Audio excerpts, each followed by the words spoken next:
अस्सलामुअलैकुम दोस्तों, आज के वीडियो में हम लोग कवर करने वाले हैं class 12 Urdu chapter number 9। Chapter का नाम क्या है? भूले बिसरे गीत, जो एक अफसाना है और इसके मुसन्निफ कौन है? शफ़ी जावेद। इसका हम ऑब्जेक्टिव एंड सब्जेक्टिव क्वेश्चन इस वीडियो में कवर करने वाले हैं। और अगर आपका इसका PDF नोट्स चाहिए तो वो भी मिलेगा। All question in one shot, यानी कि चैप्टर 9 का जितना भी क्वेश्चन आपके बुक में दिया हुआ है उस सभी क्वेश्चन को हम इस वीडियो में कवर करने वाले हैं। तो आप लोग वीडियो में बने रहिएगा। चैप्टर 9 कंप्लीट करेंगे हम बस एक वीडियो में। तो चलिए बिना देरी करते हुए शुरू करते हैं। तो आपके चैप्टर का नाम क्या है? भूले बिसरे गीत, जिसके मुसन्निफ कौन है? शफ़ी जावेद।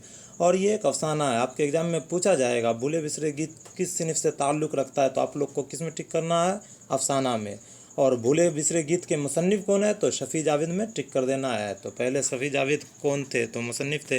तो आप जानते ही है, पहले मुसन्निफ के बारे में पूछा जाता है क्वेश्चन, इसलिए हम पहले ऑब्जेक्टिव टाइप क्वेश्चन, जो वेरी शॉर्ट टाइप क्वेश्चन है, इसमें ज़्यादातर शफ़ी जावेद का ही क्वेश्चन है।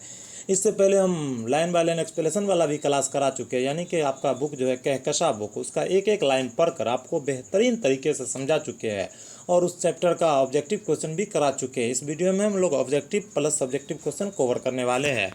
अगर आपको उसका क्लास भी करना है, यानी कि लाइन बाय लाइन एक्सप्लेनेशन वाला और ऑब्जेक्टिव क्वेश्चन वाला भी, यानी कि एक चैप्टर से 20-20 क्वेश्चन, 20-22 क्वेश्चन रहता है, वो वाला क्लास करना है तो इसी वीडियो के डिस्क्रिप्शन में हम उस वीडियो का लिंक दे देंगे। और आपको अगर डिस्क्रिप्शन से नहीं मिल रहा है तो आप हमारे चैनल में जाइए, वहाँ पे प्ले लिस्ट बना होगा जहाँ से आप लोग आसानी से पढ़ सकते हैं। तो चलिए बिना देरी करते हुए शुरू करते हैं। मुख्तसरीन सवालात मा जवाबात, यानी कि very short type question with answer, यानी कि ये ऑब्जेक्टिव टाइप क्वेश्चन है। यहाँ पे आपको ऑप्शन देखने को नहीं मिलेगा। आपके एग्जाम में ऑप्शन दिया रहेगा 4 ऑप्शन, जिनमें से जो आंसर रहेगा उसमें आपको टिक करना, बाकी 3 ऑप्शन को ड्रॉप कर देना है। तो चलिए बिना देरी करते हुए शुरू करते हैं। सवाल नंबर 1, सैयद अजीज़ अहमद किस ओहदे से सबकदोश हुए थे? सैयद अजीज़ अहमद जो है वो किस ओहदे से सबकदोश हुए थे? तो जवाब डायरेक्टरी के ओहदे से। अगला क्वेश्चन आपका है, इनका नवासा टेलीविज़न पर क्या देख रहा था? सैयद अजीज़ अहमद का नवासा जो है वो टेलीविज़न पर क्या देख रहा था? तो लॉ ऑन इंटरनेट नाम का एक प्रोग्राम चल रहा था, वो उनका नवासा देख रहा था। चलिए अगला क्वेश्चन करते हैं। रूही रंजन कौन थे? तो रूही रंजन कौन थे? अजीज़ अहमद के पुराने जर्नलिस्ट दोस्त थे। आपके एग्जाम में पूछा जाएगा इसी तरह का, रूही रंजन कौन थे, और आपके वो 4 ऑप्शन दिया जाएगा, जिसमें से एक ऑप्शन ये भी रहेगा, सैयद अजीज़ अहमद के पुराने जर्नलिस्ट दोस्त। तो उसमें आप लोग को टिक करना है। चलिए अगला क्वेश्चन करते हैं। क्या डॉक्टर की बात सुनकर वह सन्नाटे में आ गए थे? क्या डॉक्टर की बात सुनकर वह सन्नाटे में आ गए थे? तो हाँ, डॉक्टर की बात सुनकर सैयद अजीज़ अहमद सन्नाटे में आ गए थे। और क्यों सन्नाटे में आए थे, पूरा हम लाइन बाय लाइन एक्सप्लेनेशन जब करा रहे थे तो आपको बेहतरीन तरीके से समझा चुके हैं। अगर आप लोग वो क्लास किए होंगे तो आपको पता ही होगा, और अगर नहीं किए तो हम इसी वीडियो के डिस्क्रिप्शन में उसका लिंक दे देंगे, आप आसानी से कर सकते हैं। तो जब डॉक्टर सैयद अजीज़ अहमद को कहते हैं तो तुम्हारे मौत का वक्त करीब आ चुका है, तो ये बात सुनकर सैयद अजीज़ अहमद जो है बिल्कुल सन्नाटे में आ गए थे। अगला क्वेश्चन आपका है, इनका अपना एक पुराना साथी क्या था? यानी कि सैयद अजीज़ अहमद का एक और पुराना साथी था, वो क्या था? तो ट्रांजिस्टर था। जवाब ट्रांजिस्टर। अगर आपको ऑब्जेक्टिव क्वेश्चन में पूछा जाएगा तो एक ऑप्शन में ये भी देखेगा, उसमें आप लोग को टिक करना है। चलिए अगला क्वेश्चन करते हैं। ट्रांजिस्टर मिल जाने के बाद क्या उनके चेहरे पर फातिहाना चमक थी? तो ट्रांजिस्टर मिल जाने के बाद सैयद अजीज़ अहमद के चेहरे पर फातिहाना चमक थी या नहीं, ये आपसे पूछा जा रहा है। तो हाँ, उनके चेहरे पर फातिहाना चमक थी। अगला क्वेश्चन आपका है, भूले बिसरे गीतों का प्रोग्राम कितने बजे ख़त्म हुआ था? तो भूले बिसरे गीत जो है उसका प्रोग्राम कितने बजे ख़त्म हुआ था? जवाब सुबह के 8:30 बजे, सॉरी 8:30 बजे नहीं होगा, 7:30 बजे। याद रखना, ये क्वेश्चन आपके एग्जाम में पूछा जाता है, मोस्ट VVI क्वेश्चन है। भूले बिसरे गीतों का प्रोग्राम जो है कितने बजे ख़त्म हो गया था? तो 7:30 बजे। चलिए आगे देखते हैं। मुख्तसर सवालात मा जवाबात, यानी कि short type question with answer, यानी कि 2 नंबर वाला क्वेश्चन। अगर आप लोग ये क्वेश्चन पढ़े रहिएगा और समझे रहिएगा तो अगर आपके एग्जाम में पूछ दिया जाएगा, हम ये नहीं कहते कि आप ये क्वेश्चन को याद कीजिए, लिखिए, आप एक बार क्लास कर लीजिए तो आपको आइडिया हो जाएगा किस तरह से क्वेश्चन लिखा जाता है, स्टार्टिंग कैसे किया जाता है, एंडिंग कैसे किया जाता है। उसके बाद आप लोग को जब एग्ज़ाम का वक्त करीब आ जाएगा तो हम इसका शॉर्ट आंसर खुद से लिख कर आप लोग को कराएंगे। तो इसलिए अभी तक आप लोग चैनल को सब्सक्राइब नहीं किए तो चैनल को सब्सक्राइब कर लीजिए और वीडियो को लाइक कर दीजिए। तो पहला सवाल क्या है, डायरेक्टर जनरल सैयद अजीज़ अहमद लोगों के जहनों से क्यों फरामोश हो गए? तो जवाब पढ़िए, आप लोग खुद समझ में आ जाएगा। जवाब, डायरेक्टर जनरल सैयद अजीज़ अहमद लोगों के जहनों से इसलिए फरामोश हो गए कि सबकदोशी के बाद, सबकदोशी यानी कि रिटायर के बाद, इन्होंने गाड़ी रखना छोड़ दिया। लोगों से मिलना मिलाना कम हो गया, इसलिए लोग भूल गए कि वो डायरेक्टर जनरल भी थे। वह गोशा नशी हो गए और नेम प्लेट भी लगवाया तो सिर्फ सैयद अजीज़ अहमद का। नेम प्लेट क्या होता है आप लोग देखे होंगे, किसी के घर में नेम प्लेट लगा रहता है डायरेक्टर। जैसे सैयद अजीज़ अहमद डायरेक्टर जनरल थे तो उसमें डायरेक्टर जनरल सैयद अजीज़ अहमद नाम का लिखवाना चाहिए, तो वो बस सैयद अजीज़ अहमद लिखवाए थे, इसीलिए लोग उसको ये भी भूल गए थे कभी ये डायरेक्टर जनरल भी करते थे, जिसके नतीजा में लोग ये भी भूल गए कि वह सैयद ज़ादे भी थे। यहाँ तक कि लोग ये भी भूल गए कि वह अजीज़ अहमद भी थे। मर्दम फरामोशी इस मकाम पर पहुँच गई कि अब लोग उनकी ज़ात को भूल गए। मतलब ये हुआ कि आखिरकार नतीजा ये हुआ कि लोग ये भी भूल गए कि सैयद अजीज़ अहमद एक शहजादे थे या कभी सैयद भी हुआ करते थे।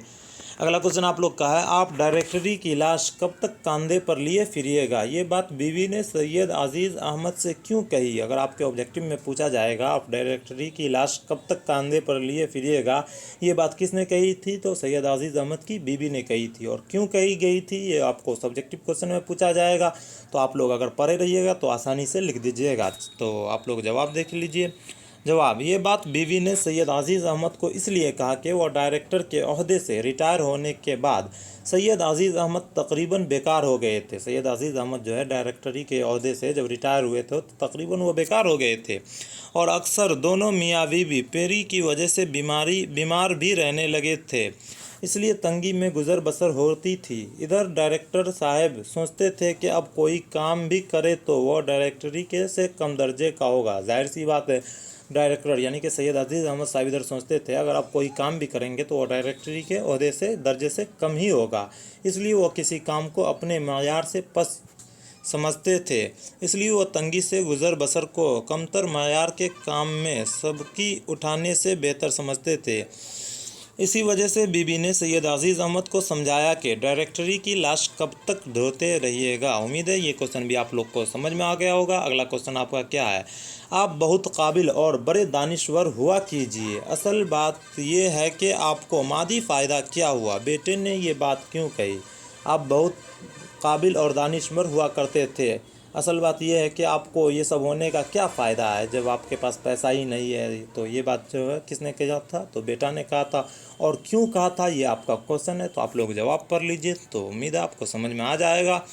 जवाब, बेटे ने अपने सबकदोश डायरेक्टर जनरल बाप सैयद अजीज़ अहमद से ये बात इसलिए कहे कि आप ख्वाह बहुत बड़े काबिल और दानिश्वर हो लीजिए, लेकिन आपको इससे मादी फ़ायदा क्या हासिल हुआ? बेटे के कहने का मकसद ये था कि आप चाहे कुछ भी कीजिए, लेकिन हमें आमदनी से मतलब है, यानी चाहे आप जहाँ से लाकर दीजिए। बाप का मतलब है औलाद के लिए आमदनी का ज़रिया।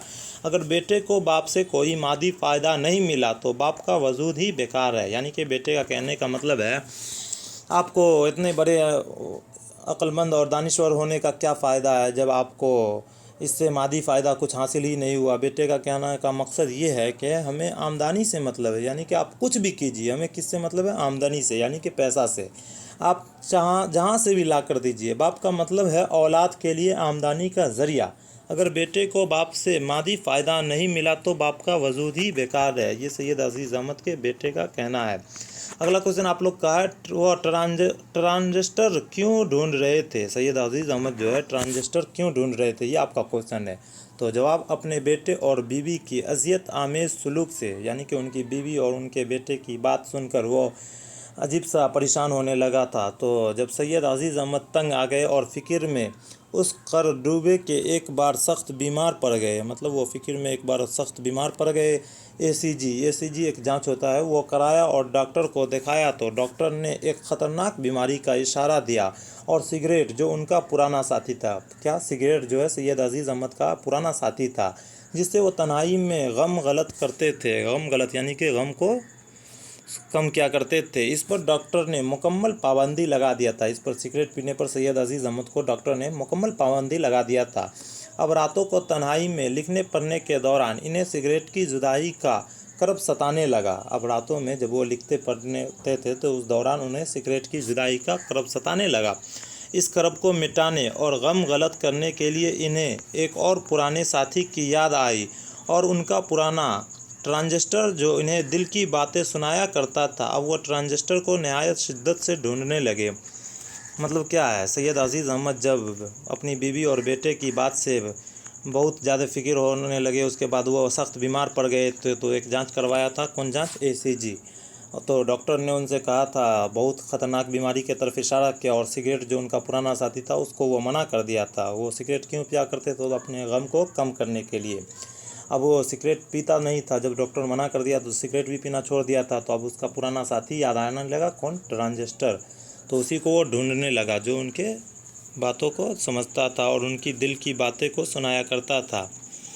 तो अब आ जाएगा तवील सवालात मा जवाबात, यानी कि long type question with answer, जो आपके एग्ज़ाम में 5 नंबर में पूछा जाता है। और ये क्वेश्चन आपके लिए बहुत ही इम्पोर्टेंट होता है। आप लोग अगर एक बार पढ़े रहिएगा तो आपको पता होगा कैसे लिखा जाता है क्वेश्चन, कहाँ से स्टार्ट किया जाता है और कहाँ। आप अगर कहानी पढ़े रहिएगा, हम पूरा लाइन बाय लाइन एक्सप्लेनेशन करा चुके हैं, अगर आप लोग किए रहिएगा तो आपको पूरा कहानी याद रहेगा। और कहानी याद रहेगा तो बस आपको शुरुआत ही कैसे करना है, यानी कि शुरुआत, क्वेश्चन का शुरुआत कैसे करना है और ख़त्म कैसे करना है, ये बस सीख लीजिए। उसके बाद आपको 5 नंबर देने से कोई नहीं रोक सकता है। तो चलिए जल्दी जल्दी हम क्वेश्चन को सॉल्व करते हैं। पहला क्वेश्चन आपका है, अफसाना भूले बिसरे गीत की तखलीस पेश कीजिए, यानी कि अफसाना भूले बिसरे गीत जो है उसका खुलासा कीजिए। जवाब, ज़ेरे निसाब अफसाना, यानी कि हमारे किताब में जो अफसाना भूले बिसरे गीत है वो शफ़ी जावेद का एक नुमाइंदा अफसाना है, जिसमें सबकदोशी के बाद तन्हाई के करब पर फ़नी बकदस्ती के साथ रोशनी डाला है। कहानी कुछ इस तरह है कि, फिर इस तरह से आप लोग लिखिएगा, कहानी कुछ इस तरह है कि सैयद अजीज़ अहमद को डायरेक्टर जनरल के ओहदे से रिटायर हुए 10 साल का अरसा बीत चुका था। सैयद अजीज़ अहमद को डायरेक्टर जनरल के ओहदे से रिटायर हुए कितने? 10 साल का अरसा, यानी कि वक्त बीत चुका था। सबकदोशी के बाद चंद दिनों तक दफ्तर में इनका आना जाना जारी रहा। जब रिटायर हो गए थे तो चंद दिनों तक दफ्तर में सैयद अजीज़ अहमद का आना जाना जारी रहा। माहत लोगों भी सलाम कलाम करते रहे, जब तक वो आते जाते रहे तब तक लोग सलाम भी करते रहे। लेकिन जब इन्होंने गाड़ी हटा दिया और घर में गोह नशी हो गए तो लोगों से मिलना मिलाना भी कम हो गया। यहाँ तक कि सैयद अजीज़ अहमद ने अपने घर में नेम प्लेट भी सिर्फ अजीज़ अहमद का लगवा लिया, गाड़ी भी हटवा दिया और लोगों से मिलना मिलाना भी कम हो गया। यहाँ तक कि सैयद अजीज़ अहमद जो थे वो अपने घर के नेम प्लेट में भी सैयद अजीज़ अहमद ही लिखवाया करते थे। घर के नेम प्लेट में सिर्फ अजीज़ अहमद का लगाया। इससे नुकसान हुआ कि रफ्ता रफ्ता पहले लोग ये भूले कि अजीज़ अहमद कोई डायरेक्टर भी थे। मतलब नेम प्लेट में सिर्फ सही अजीज़ अहमद लिखवाने से क्या नुकसान हुआ कि धीरे धीरे लोग ये भी भूल गए कि अजीज़ अहमद जो है पहले कभी डायरेक्टरी भी थे। फिर ये भूले कि सैयद अजीज़ अहमद सैयदज़ादे भी थे। यहाँ तक कि एक वक्त ऐसा आया कि लोग ये फरामोश कर गए कि अजीज़ अहमद का नाम कोई आदमी भी था, यानी कि सैयद अजीज़ अहमद का नाम जो है कोई आदमी भी था। अब अजीज़ अहमद सिर्फ चाचा या नाना जान बनकर रह गया है। सैयद अजीज़ अहमद जैसे पहले कोई बड़े आदमी थे, अब क्या है, सिर्फ चाचा जान या नाना जान बनकर रह गए हैं। अब अजीज़ अहमद तन्हा रहने लगे। जब अजीज़ अहमद अब तन्हा रहने लगे तो तन्हाई में इन्हें अपने ओहदे का ज़माना याद आया, यानी कि अपने नौकरी का ज़माना याद आ रहा था।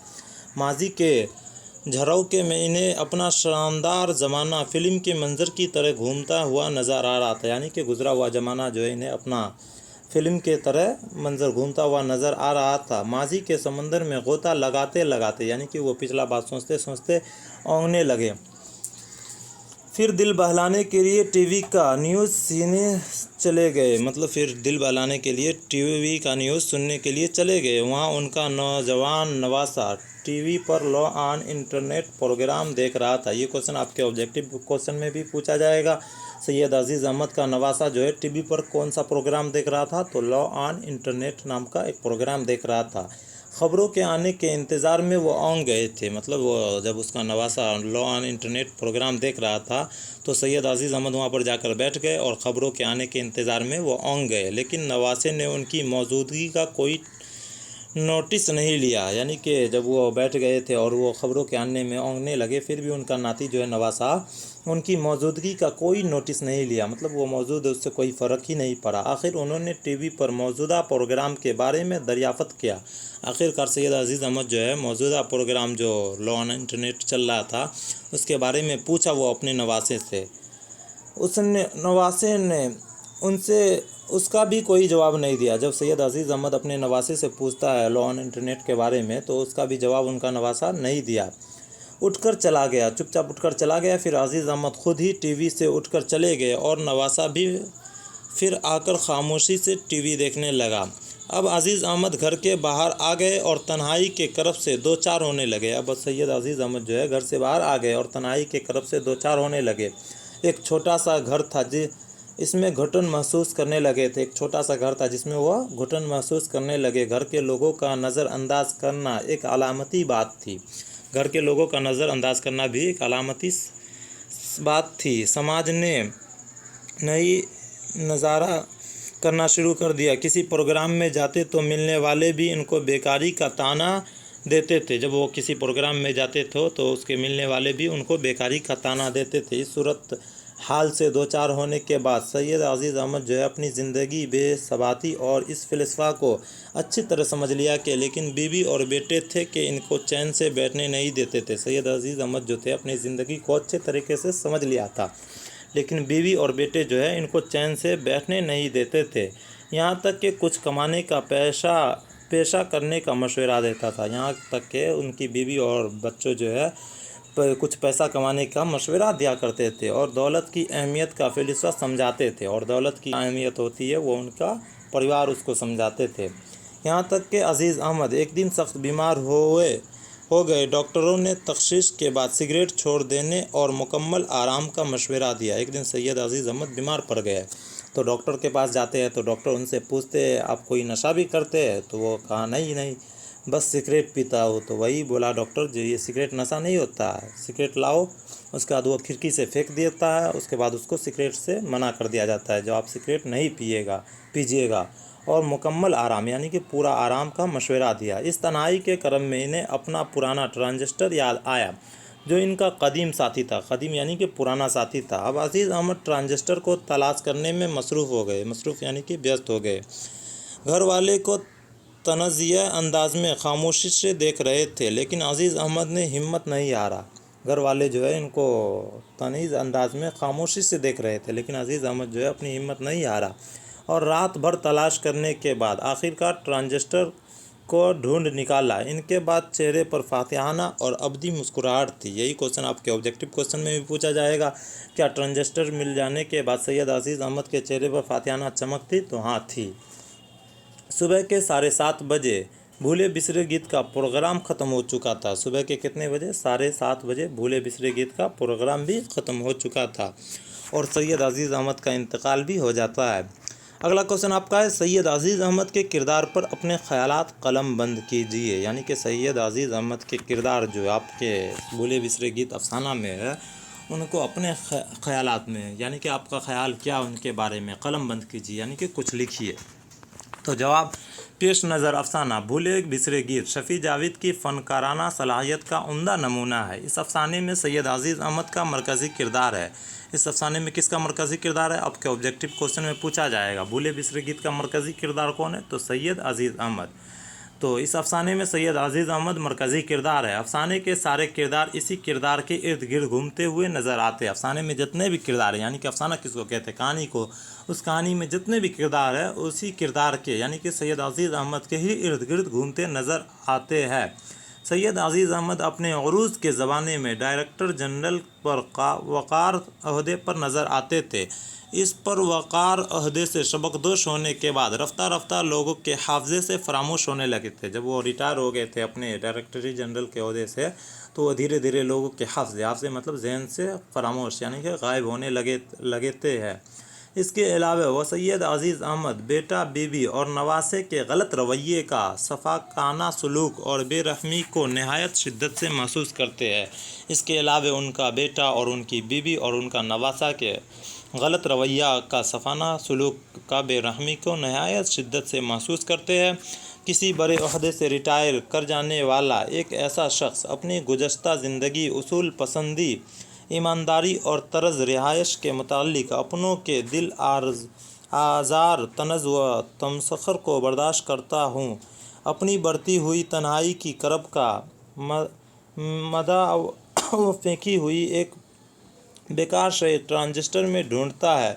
ये ऐसी शख्स के ज़िंदा दिली की पर असर कहानी है। ये इसी शख्स की ज़िंदा दिली की पर असर कहानी है।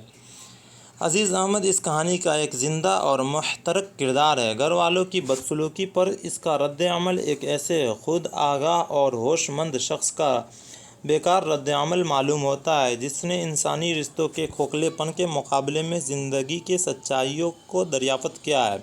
सैयद अज़ीज़ अहमद का जो भूले बिसरे गीत अफसाना है, उसमें क्या है, इंसानी के रिश्तों के खोखलेपन का मुकाबले में ज़िंदगी की सच्चाइयों को दरियाफ़त यानी कि बयान किया है। और जिन रिश्तों में से उलझने के बजाय अपने मामूलात ज़िंदगी से ही चंद लम्हों की खुशी के हुसूल की खातिर तन्हाई की रफ़ीक सहारों की तलाश से बाज नहीं आना चाहता। और सैयद अज़ीज़ अहमद जो है, उलझे हुए रिश्तों के बजाय अपने मामूलात ज़िंदगी से ही चंद लम्हों की खुशी हासिल करना चाहते थे और तन्हाई रफ़ीक सहारों की तलाश से बाज नहीं आना चाहते थे। ये सहारा मजरत रसा सिगरेट जैसी और एक तरफ़ा तौर पर तन्हाई का मदा ओइबने जाने वाला ट्रांजिस्टर जैसी बेकार शय ही क्यों ना हो। अफसाने के मरकज़ी किरदार अज़ीज़ अहमद के फ़िक्र व एहसास की अपना नशेब व फ़राज के जिस शब तूफ़ानों से गुज़री है, इसका फ़नकाराना अक्कासी अफसाना निगारी की फ़नी बसरियत और इज़हार व बयान पर इस कुदरत का पत्ती रहती है। उम्मीद है ये क्वेश्चन भी आप लोग को समझ में आ गया होगा। अगला क्वेश्चन आपका है, इस अफसाने की रोशनी में शफ़ी जावेद की अफसाना निगारी पर इजहार ख्याल कीजिए। तो इस अफसाना यानी कि भूले बिसरे अफसाना में शफ़ी जावेद के अफसाना निगारी पर इजहार बोल रहा है। तो उर्दू अफसाना निगारी के उफ़क़ पर खुसूसन सूबा बिहार के खुसूसन यानी ख़ास तौर के सूबा बिहार के क्लासिकल अफसाना निगारों में जावेद ने यानी कि शफ़ी जावेद ने अपनी एक पुख्ता शनाख्त है। एक के ज़्यादातर अफसाने अदब के बराए ज़िंदगी नुमाइंदा करते हुए नज़र आते हैं। ज़ेर नज़र यानी कि हमारे नज़र में, ज़ेर निसाब यानी कि हमारे किताब में अफसाना भूले बिसरे गीत को भी इसी ज़मरे अफसाना समझना चाहिए, जिसमें शफ़ी जावेद ने मौजूदा अहदे यानी कि मौजूदा ज़माना के बदलते हुए हालात की रोशनी में आज के सुलगते मसाइल पर बसरियत मंदराना रोशनी डाली है और मुलाजमत पेशा लोगों की सबकदोशी के बाद बेकार तन्हाई और अपनों की अजियतनाक बदसलूकी के कर्ब की पेकर तराशी की है। बादियन नज़र में अगर देखा जाए तो मौजूदा अफसाना भूले बिसरे गीत शफ़ी जावेद का खुद नविश्त सवाह या आप बीती नज़र आती है। यानी कि अगर से देखा जाएगा तो मौजूदा अफसाना भूले बिसरे गीत जो है शफ़ी जावेद का खुद नविश्त यानी कि उनके ऊपर खुद बीता हुआ और आप बीती नज़र आती है। यही वजह है कि माजी व मानदमानी यादें शफ़ी जावेद के अफसानों का फ़िक्र का मोहर नज़र आती है। माजी के वाक़यात को मौजूदा हादे यानी कि गुज़रे वाक़यात को मौजूदा ज़माने से नेम फ़लसफ़ाना अंदाज में जोड़ते हुए अपने अफसानों में थोड़े वक्फ़े से हाल और माजी के मिलने रुखसत होने की कैफियत मुसलसल जारी रहती है। इसे वो फ्लैशबैक यानी कि गुजरा हुआ ज़माना या कभी शऊर की रोकी तकनीक से संभालते रहे। इनकी ज़बान अफसानी फ़िक्र के एतबार से बदलती रही, लेकिन इसकी ज़बान में मौजूद इंशा परदार अनासर इनकी मखसूस असलूब की तरफ इशारा करते हैं। फ़नी नुक्ता नज़र से वह एक शायराना अंदाज़ है कि उनके अफसानों में रूमानी लहर को तेज़ करता रहा। क़ुर्रतुल ऐन हैदर के बाद नस्ल में शफ़ी जावेद ग़ालिबन इसकी अदबी रिवायत के तन्हा वारिस है। तो आज का चैप्टर यहीं पर ख़त्म होगा। अगला चैप्टर आप लोग का है इब्राहिम सक़्क़ा, जिसके मुसन्निफ़ कौन है, सलाम बिन रज़्ज़ाक़। और ये भी चैप्टर बहुत ही इम्पोर्टेंट है, आपके एग्ज़ाम में इस चैप्टर से भी बहुत सारा क्वेश्चन पूछा जाता है। तो इसका वीडियो कल आएगा। अगर अभी तक आप लोग चैनल को सब्सक्राइब नहीं किए तो चैनल को सब्सक्राइब कर लीजिए और वीडियो को लाइक कर दीजिएगा। और इसी तरह हम क्लास 12 का बेहतरीन तरीके से तैयारी करा रहे हैं, यानी कि पहले आपको लाइन बाय लाइन एक्सप्लेनेशन करा रहे हैं, यानी कि आपका बुक जो है कहकशा बुक, उसका एक एक लाइन पढ़कर आपको बेहतरीन तरीके से समझा कर वीडियो बनाकर अपलोड कर चुके हैं अभी तक 10 चैप्टर का। और ये 9-10 चैप्टर इब्राहिम सक़्क़ा भी चल रहा है। उसके बाद फिर लाइन बाय लाइन एक्सप्लेनेशन चलेगा, फिर उसी चैप्टर का 20 या 22 क्वेश्चन हर चैप्टर से जो मोस्ट VVI क्वेश्चन है उसको कवर कराते हैं। उसके बाद फिर ऑब्जेक्टिव प्लस सब्जेक्टिव क्वेश्चन, जैसे आज आप लोग क्लास किए वैसा क्लास कराते हैं। तो उम्मीद है अगर आप लोग ये क्लास कर लेते हैं तो आपका तैयारी बेहतरीन तरीके से हो जाएगा। तो अभी तक आप लोग चैनल को सब्सक्राइब नहीं किए तो प्लीज़ चैनल को सब्सक्राइब कर लीजिए और इस वीडियो को ज़्यादा से ज़्यादा शेयर कीजिए। आप अपने दोस्तों को, जितने भी आपके दोस्त 12 में या 11th में उर्दू लिए हैं, उनको ज़रूर शेयर कीजिएगा। और आपको अगर कोई डाउट हो या कोई क्वेश्चन अगर नहीं समझ में आ रहा है या कोई भी तरह का कुछ भी पूछना हो तो आप मेरे नंबर पर संपर्क कीजिएगा। मेरा नंबर है 9835659211 9835659211। ये मेरा व्हाट्सअप नंबर है, इस पर मैसेज कीजिएगा। सर मुझे PDF नोट्स चाहिए तो हम आपको PDF भी प्रोवाइड करा देंगे। और आपको अगर किसी भी तरह का कोई भी डाउट हो तो आप इस नंबर पे बिना झिझक के, बिना डरे हुए पूछिएगा, हम ज़रूर आपको इसका हल बताएंगे। तो चलिए आज का क्लास यहीं पर ख़त्म करते हैं। अस्सलामु अलैकुम।